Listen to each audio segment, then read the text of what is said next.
Hello friends, welcome to savage point. நான் உங்கள் ஏஸ்கா. So இன்னைக்கு இந்த டாப்பிக்கில் எதை பற்றி பார்க்க போகிறோம்னா, மார்வலில் இப்போ ரீசெண்ட் டைம்ஸில் தண்டர்போல்ட்ஸ் வந்ததுக்கப்புறம் ஒரு ஓவர் கேரக்டராக வந்து பார்த்தீங்கன்னா சென்ட்ரியை புஷ் பண்ணிட்டு இருக்காங்க.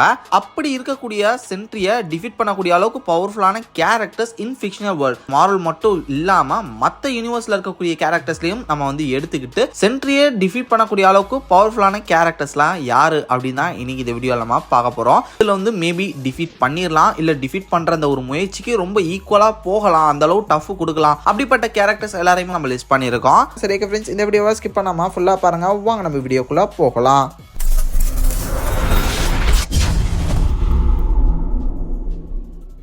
லக்ஷ்மி ஆர்கானிக்ஸ் நம்ம இயற்கையான முறையில தேன் பண்ணி அமைத்து அதுல இருந்து சேகரிக்கக்கூடிய தேனை எந்தவித கலப்படமும் இன்றி விற்பனை பண்ணிக்கிட்டு வரும். அதோட சுத்தமான தேனை தாண்டி வேல்யூ ஆடட் ப்ராடக்ட்ஸ்னு சொல்லக்கூடிய தேன் ஊரல் வகைகள், அதாவது பன்னீர் ரோஜா குல்கந்து, தேன் அத்தி, தேன் பேரிச்சை, தேன் இஞ்சி, தேன் பூண்டு, தேன் முந்திரி, தேன் உலர் பழங்கள்னு சொல்லிட்டு கிட்டத்தட்ட 8 வகையான ப்ராடக்ட்ஸ் நம்ம விற்பனை பண்ணிக்கிட்டு வரோம். ஒருவேளை உங்களுக்கும் உங்க ஃபேமிலிக்கும் சுத்தமான தேன் மற்றும் தேன் ஊரல் வகைகள் வேணும் அப்படின்னு நினைச்சீங்கன்னா மறக்காம ஸ்கிரீன்ல தெரியுற நம்பரை கான்டாக்ட் பண்ணுங்க. மேலும் நம்ம நிறுவனத்தை பத்தி தெரிஞ்சுக்க டிஸ்கிரிப்ஷன்ல கொடுத்திருக்கிற நம்மளோட லக்ஷ்மி ஆர்கானிக்ஸ் இன்ஸ்டாகிராம் பேஜை தொடர்ந்து ஃபாலோ பண்ணி சப்போர்ட் பண்ணுங்க. இப்போ வாங்க கண்டென்ட் குள்ள போகலாம். லிஸ்ட்ல 7ஆவதா இருக்கிறது ஹல்க்குக்கும் சென்ட்ரிக்கும் ஒரு பயங்கரமான பேட்டில் காமிக்ஸ்ல நடந்திருக்கு. அதுல ஹல்க் வந்து சென்ட்ரியை டிஃபீட்டும் பண்ணிருக்காரு. வேர்ல்ட் வார் ஹல்க் அந்த ஒரு காமிக்ஸ்ல இஷ்யூ 5 and 6 இந்த 2 இஷ்யூஸ்ல வந்து பாத்தீங்கன்னா இவங்களுக்கான பேட்டில் வந்து பெருசா போயிருக்கும். வேர்ல்ட் வார் ஹல்க்ல சக்கா இருக்கு. ஹல்கா இந்த ஒரு வேர்ல்ட்ல இருக்கக்கூடிய இலுமினாட்டி மெம்பர்ஸ் இவங்க எல்லாருமே பிளான் பண்ணி அமுச்சு விட்டுருவாங்க. அங்க போய் அவருக்குன்னு ஒரு புது லைஃப் உருவாக்கலாம் நினைச்சு அவருக்கு வந்து பாத்தீங்கன்னா அவரோட ஃபேமிலி எல்லாருமே இழக்கிற ஒரு சுச்சுவேஷன் வந்துடும். அதுக்கான ஒரு ரீசனா அந்த பூமியில இருக்கக்கூடிய இந்த மெம்பர்ஸ் தான் அப்படின்னு தெரிஞ்சுட்டு கோவத்தோட இந்த பூமியை அழிக்கிறதுக்காக இங்க ஹல்க் வருவாரு. இங்க வந்து அவர் செய்யக்கூடிய இந்த விஷயங்கள்லாம் பார்த்து இலுமினாட்டிஸோட ஃபைனல் ஹோப் சென்ட்ரி தான் இருப்பாரு.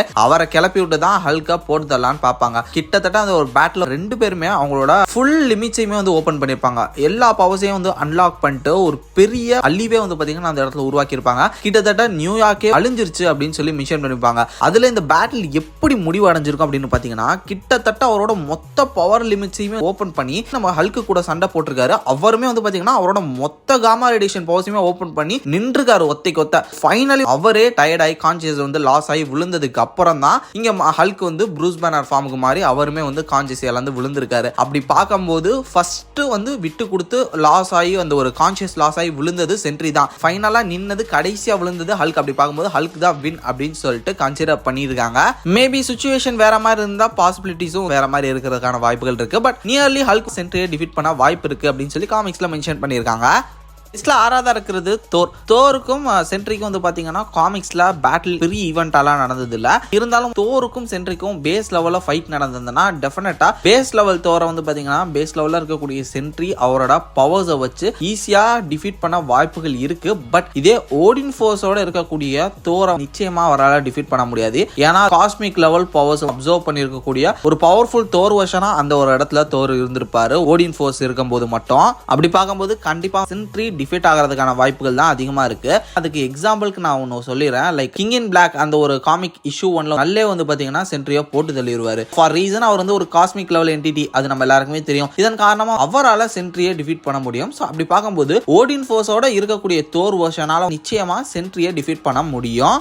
லிஸ்ட்ல 5ஆவதா இருக்கிறது doctor Manhattan. So doctor Manhattan versus sentry அப்படின்னு பார்க்கும்போது நிச்சயமா ஒரு டஃப்பான பேட்டில் தான் இருக்கும். பிகாஸ் 2 பேரோட பவர்ஸுமே அந்த அளவு ஒரு எமர்சிவான பவர், 2 பேருக்கும் தாறுமாறான சூப்பர் பவர்ஸ் இருக்கு. இது மட்டும் இல்லாமல் வந்து பாத்தீங்கன்னா அட்டாமிக் பாம் லெவலுக்கான பவர்ஸ் அவங்ககிட்ட இருக்கு. அந்த அளவு வந்து ஒரு எஃபெக்டை கொடுக்கக்கூடிய பவர்ஸ் அண்ட் எபிலிட்டிஸ் இருக்கு. மாறி மாறி சண்டை போட்டாங்கன்னா நிச்சயமா சுத்தி இருக்கக்கூடிய சரௌண்டிங்ல இருக்கக்கூடிய எல்லா பில்டிங்க்கும் செதறி போயிடும் சொல்லலாம். ஒரு நியூக்ளியர் வெப்பன் மாதிரி இவங்க 2 பேரும் சண்டை போடும்போது அந்த அளவு ஒரு ஈக்குவலான ஒரு ஆப்பனன்ஸ்னு இவங்க சொல்லலாம். பட் ஏன்னா டாக்டர் மேன்ஹாட்டன் வந்து பாத்தீங்கன்னா சென்ட்ரியோட பல லெவல்ல வந்து கொஞ்சம் பவர்ஃபுல்லான ஒரு கேரக்டர்னே சொல்லணும். ஒரு எக்ஸாம்பிளுக்கு சொல்லலாம், அவரால் மேட்டர் மேனிபுலேட் பண்ண முடியும், டைமே மேனிபுலேட் பண்ண முடியும், இப்படின்ற ஒரு சில ஸ்பெஷல் பவர்ஸுமே இருக்கு. அப்படி பார்க்கும்போது நிச்சயமா வந்து பாத்தீங்கன்னா சென்ட்ரி அவரால் பல தடவைகள் வந்து டிஃபீட் பண்ண முடியும். அவரோட அந்த ஒரு ஐடியாஸ், அட்டாக்கிங் மூவ்ஸ் என்ன, அவர் என்ன மாதிரியான ஒரு கேரக்டர், அவரோட வீக்னஸ் என்ன, இது எல்லாத்தையும் தெரிஞ்சு ஒரே அடியா அடிச்சு நொறுக்க முடியும்.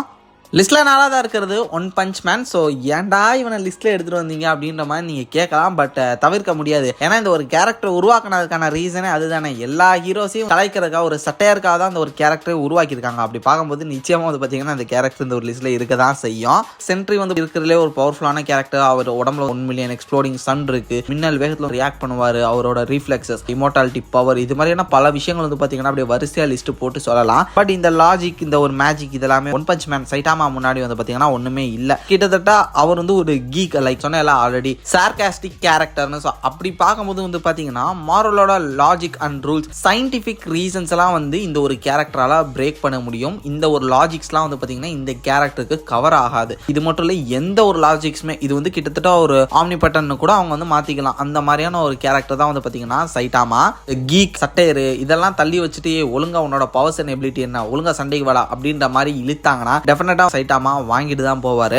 ஆனா இங்க அந்த மாதிரியான ஒரு ரூல்ஸ் அதெல்லாம் இவருக்கு இல்ல, மீறப்படும் அப்படின்ற மாதிரி போட்டு இவர் வந்து காப்பாத்தி விட்டுட்டாங்க. அப்படி பார்க்கும்போது நிச்சயமா வந்து பாத்தீங்கன்னா இவராலையும் சென்ட்ரியை டிஃபீட் பண்ண முடியும். லிஸ்ட்ல மூணாவதா இருக்கிறது வெஜிடா. வெஜிடா வந்து டிராகன் பால் யூனிவர்ஸ்ல ஒரு முக்கியமான பவர்ஃபுல்லான கேரக்டர். இது நம்ம எல்லாருக்குமே தெரியும். பட் சென்ட்ரியை டிஃபீட் பண்ணக்கூடிய அளவுக்கு பவர்ஃபுல்லான கேரக்டரா ப்ரோ இவர் அப்படின்ற மாதிரி நீங்க கேட்டீங்கன்னா நிச்சயமா வெஜிடாட்டே இருக்கக்கூடிய பவர்ஃபுல் ஃபார்ம்ஸ் அப்படின்னு பாத்தீங்கன்னா சூப்பர் சேயன் ப்ளூ, தென் இது மட்டும் இல்லாம அல்ட்ரா ஈகோ அப்படின்னு சொல்லக்கூடிய இந்த ஒரு ஃபார்ம்ஸ்லாம் வந்து பாத்தீங்கன்னா அவர்கிட்ட இருக்கக்கூடிய பவர்ஸ்லயே ரொம்ப ஒரு பவர்ஃபுல்லான ஒரு ஃபார்ம் அப்படின்னு சொல்லணும். இந்த ஃபார்ம்ஸ்லாம் போன வெஜிடா நம்ம சென்ட்ரியோட சண்டை போறாரு அப்படின்ற பட்சத்துல நிச்சயமா ஒரு பேட்டில், ஒரு பெரிய பேட்டிலா தான் இருக்கும். நம்ம வெஜிடா பிளானட்டரி லெவல் டிஸ்ட்ரக்ஷன் மட்டும் இல்லாம பிளானட்டரி அண்ட் சோலார் சிஸ்டம், ஏன் ஒரு சில பிராக்டிசஸ் அண்ட் பவர்ஸ் எல்லாம் வந்து சூப்பர்பா கன்சியூவ் பண்ணி கிட்டத்தட்ட கோகு மாதிரியான அவுட்புட்ஸை கொடுக்கறதுக்கு அவர் தயாரா இருந்தாருன்னா நிச்சயமா அவரும் கூட யுனிவர்சல் லெவல்ல ஒரு டிஸ்ட்ரக்ஷன் பவர்ஃபுல் கேரக்டரா அவரால் புஷ் பண்ண முடியும் அப்படின்னு தான் சொல்லியிருக்காங்க. அவர்கிட்ட அந்த ஒரு கெப்பாசிட்டி இருக்கு. அதுக்கு அவர் ட்ரூவா கோகு மாதிரி ட்ரை பண்ணும். முடிஞ்சா நிச்சயமா யுனிவர்சல் லெவல் ஒரு பெரிய ஒரு பயங்கரமான ஒரு த்ரெட்டா இவர் இருப்பாரு அப்படின்னு சொல்லப்படுது. அப்படி இருக்கக்கூடிய வெஜிடாக்கும் நம்ம சென்ட்ரிக்கும் வந்து ஃபைட் அப்படின்னும் போது நிச்சயமா அது பாத்தீங்கன்னா ஈவன் க்ளோஸா இருக்கும். சென்ட்ரியும் ஒரு தடவை ஜெயிக்கிறதுக்கான வாய்ப்புகள் இருக்கு. அதே மாதிரி வெஜிடாவும் ஒரு விதத்துல ஜெயிக்கிறதுக்கான வாய்ப்புகள் இருக்கு. இது வந்து டோட்டலி வந்து பாத்தீங்கன்னா மென்டல் கேம் அண்ட் அவங்களோட பிசிக்கல் பேட்டில் இதை பொறுத்து தான் இருக்கு. மென்டலின்னு வரும்போது நிச்சயமா வந்து பாத்தீங்கன்னா வெஜிடா சூப்பர்பா ட்ரிக்ஸ் பண்ணி சென்ட்ரியோட உடம்புல இருக்கக்கூடிய அந்த ஒரு இஷ்யூஸ் லைக் வாய்ட் அண்ட் சென்ட்ரிக்கு இருக்கக்கூடிய இந்த ஒரு விஷயங்கள் இது யூஸ் பண்ணிட்டு சூப்பர்பா வந்து பாத்தீங்கன்னா இவர் டிஃபீட் பண்ணிடுவாரு. இதே பிசிக்கல் பேட்டில்னு எடுத்துட்டு வரும்போது நம்ம வெஜிடா டஃப் கொடுப்பாரு. ஏன்னா அவரை வந்து நம்ம மாங்கா அண்ட் அனிமேல எந்த அளவு வந்து பாத்தீங்கன்னா எக்ஸ்ட்ரீம் பேட்டில் எல்லாம் ஹேண்ட் டு ஹேண்ட் காம்பேக்ட்ல பார்த்திருக்கோம், நம்ம எல்லாருக்குமே தெரியும். அப்படி பார்க்கும்போது நிச்சயமா சென்ட்ரிக்கு ஒரு பெரிய டஃபே கொடுப்பாரு. லிஸ்ட்ல ரெண்டாவதா இருக்கிறது சூப்பர்மேன். இப்போ ரீசெண்டாக கூட நம்ம பியூரா இவங்களுக்கான ஒரு வேர்சஸ் ஒன்று போட்டிருந்தோம். அந்த வீடியோ பார்க்கறவங்க மறக்காம செக் பண்ணி பாருங்க. ஸோ எஸ், நமக்கே தெரியும் சூப்பர்மேன் எந்த அளவு ஒரு பவர்ஃபுல்லான கேரக்டர்னு. மார்வல்ல இருக்கக்கூடிய ஒரு சூப்பர்மேன் அப்படின்னு தான் நம்ம சென்ட்ரியை பார்க்குறோம். அப்படி பார்க்கும்போது இவங்களுக்கான பேட்டில்னு பார்த்தா டெஃபினட்டா அன்ஸ்டாப்பபிள் ஒரு பேட்டில்னே சொல்லணும். இவங்க ரெண்டு பேரோட பவர்ஸ்மே ட்ரூலி நியர் அப்படின்னு சொல்லணும். Super human strength, speed, reflexes, healing ability எல்லாமே இவங்க ரெண்டு பேருக்கும் மோஸ்ட்லி ஈவனா தான் இருக்கும். அப்படி பார்க்கும்போது இதுல ஜெயிக்கிறதுக்கான பாசிபிலிட்டிஸ் வந்து ரெண்டு பேருக்குமே இருக்கு. லைக் சூப்பர்மேனுக்கும் ஒரு விதத்துல ஜெயிக்கிறதுக்கான வாய்ப்புகள் இருக்கு. அதே மாதிரி சென்ட்ரிக்கும் ஜெயிக்கிறதுக்கான வாய்ப்புகள் ஒரு விதத்துல இருக்கு. அப்படி பார்க்கும்போது நிச்சயமா சூப்பர்மேனால வந்து டிஃபீட் பண்ணிட முடியும். அவருக்கான அந்த ஒரு வாய்ப்பு இருக்கு. பட் அது எப்படி அமையும் அப்படின்றது ரைட்டர்ஸோட ஹேண்ட்ல தான் அது இருக்கு. சிச்சுவேஷன் இதெல்லாம் வச்சு ரொம்பவே க்ளோஸ் கால் தான் இந்த ஒரு ரெண்டு கேரக்டர்ஸோட பேட்டில் எப்பயுமே. பட் இருந்தாலும் ரெண்டு பேருக்கும் ஒரு சான்ஸ் இருக்கு. அப்படி பார்க்கும்போது நிச்சயமா ஒரு தடவை நம்ம சென்ட்ரி தோக்குறதுக்கும் வாய்ப்பு இருக்கு. ஸோ ஃபைனல் நம்ம லிஸ்ட்ல நம்பர் 1 பொசிஷன்ல இருக்கிறது கோகு வர்சஸ் சென்ட்ரி. கோகுவால சென்ட்ரியை டிஃபீட் பண்ண முடியுமா அப்படின்னு பார்த்தீங்கன்னா எஸ், அஃப்கோர்ஸ். டிராகன் பால் பார்த்தவங்களுக்கு நிச்சயமா தெரியும் கோகுவோட பவர்ஸ் அண்ட் எபிலிட்டிஸ் என்ன அப்படின்னு. முக்கியமா அல்ட்ரா இன்ஸ்டிங், லைட்டோட ஃபாஸ்டரா அவர் வந்து காம்பேக்ட் ஸ்பீட், தென் இது மட்டும் இல்லாம ரிஃப்ளெக்ஸஸ் இதெல்லாமே அவரால் ஆக்சஸ் பண்ண முடியும். தென் இது மட்டும் இல்லாம இன்ஸ்டன்ட் டிரான்ஸ்மிஷன் அப்படின்னு சொல்லக்கூடிய ஒரு பவர். லைக் இது வந்து ஒருத்தர் யோசிக்கிறதுக்கு வந்து பாத்தீங்கன்னா ஒரு செகண்ட் இருக்கும்ல, அதுக்கும் முன்னாடி ஒரு இடத்துல இருந்து இன்னொரு இடத்துக்கு வந்து பாத்தீங்கன்னா மூவ் பண்ணி அட்டாக் பண்றது, ஒரு கோஸ்டிங் மாதிரி சொல்லலாம். டக்குன்னு வந்து அடிப்பாரு. இதெல்லாம் சென்ட்ரி கண்ணிக்கிறது கூட நேரம் இருக்காது. லைக் இது வந்து ரியாக்ட் பண்றது கூட அவருக்கு நேரம் இருக்காது. அந்த அளவு மில்லி செகண்ட்ல அவர் வந்து டிரான்ஸ்மிஷன் ஆவாரு. டிராகன் பால் சூப்பர்ல வந்து பாத்தீங்கன்னா கோகு ஒரு பிளானட்டரி சோலார் சிஸ்டம் லெவல்ன்றது தாண்டி ஒரு யுனிவர்சல் லெவல் பவர்ஃபுல்லான ஒரு கேரக்டர் அப்படின்ற மாதிரி யூனிவர்ஸே டிஸ்ட்ராய் பண்ணக்கூடிய அளவுக்கு பவர்ஃபுல்லான கேரக்டர் அப்படின்னு சொல்லி அவரை புஷ் பண்ணியிருப்பாங்க. பார்க்கும்போது ஹேண்ட் டு ஹேண்ட் காம்பேக்ட்ன்ற மாதிரி நம்ம சென்ட்ரி இறங்கினார்னா நிச்சயமா அடி வாங்கிட்டு தான் போவாரு. ஏன்னா ஆல்ரெடி நான் சொன்ன மாதிரி அவர்கிட்ட இருக்கிறதுலே பெரிய பெரிய பவர்ஃபுல்லான ஃபார்மான அல்ட்ரா இன்ஸ்டின் இருக்கு. தென் அந்த ஒரு ஃபார்ம் போயிட்டாருன்னா இவரை கையிலே பிடிக்க முடியாது. நிச்சயமா வந்து பாத்தீங்கன்னா போட்டு பொட்டி எடுத்துட்டு வர சென்ட்ரியா. ஆனா சென்ட்ரி ஜெயிக்கிறதுக்கான வாய்ப்புகளுமே இருக்கு. லைக் அவர் வந்து டோட்டலி இது முடியவே முடியாது, இது நடக்காது அப்படின்னு சொல்லிட்டு இவனை டிஃபீட் பண்ண வாய்ப்பே இல்ல. இந்த வாய்ட் நீயே ஃபுல் கண்ட்ரோல் எடுத்துக்கணும் டோட்டலி வாய்டோட கைக்கு கொடுத்துட்டாருன்னா அப்போ பேட்டில் கொஞ்சம் வேற மாதிரி மாறதுக்கான வாய்ப்புகள் இருக்கு. கோகு கொஞ்சம் டஃப் கொடுக்கணும். ஏன்னா வாய்டு வந்து பாத்தீங்கன்னா அதுவும் எக்ஸ்ட்ரீம்லி ஃபுல் வாய்டு கைக்கு வந்து அந்த ஒரு பாடி போயிருச்சு அப்படின்னும் போது நிச்சயமா அது கொஞ்சம் டஃப்பான ஒரு பேட்டிலா இருக்கும். ஆனா அதுலயுமே சென்ட்ரி ஜெயிப்பாரா அப்படின்றது வந்து ரொம்ப சிக்கலான ஒரு விஷயம். மேபி ஈவன் க்ளோஸ் வரலாம், பட் அதுவுமே எனக்கு தெரிஞ்சு வாய்ப்பு இல்லை அப்படின்னு தான் எனக்கு தோணுது. சரி, ஓகே ஃப்ரெண்ட்ஸ், இதை தாண்டி உங்களோட பர்சனல் ஃபேவரட்ஸ் என்ன, இந்த லிஸ்ட்டில் யாராவது நான் மிஸ் பண்ணியிருந்தேன் அப்படின்னு நினைக்கிறீங்கன்னா அது யாருன்றதை மறக்காம கீழே கமெண்ட் செக்ஷனில் மென்ஷன் பண்ணுங்க. இதே மாதிரி தொடர்ந்து நிறைய இன்ட்ரெஸ்டிங்கான வீடியோஸ் பார்க்கறதுக்கு மறக்காம நம்ம சேவேஜ் பாயிண்ட் சேனலை சப்ஸ்கிரைப் பண்ணி அந்த பெல் ஐகானை ப்ரெஸ் பண்ணிக்கோங்க. அடுத்த ஒரு இன்ட்ரெஸ்டிங்கான வீடியோலாம் நாளைக்கு மீட் பண்ணுறேன். அது வரைக்கும் tata bye bye, take care from A Square.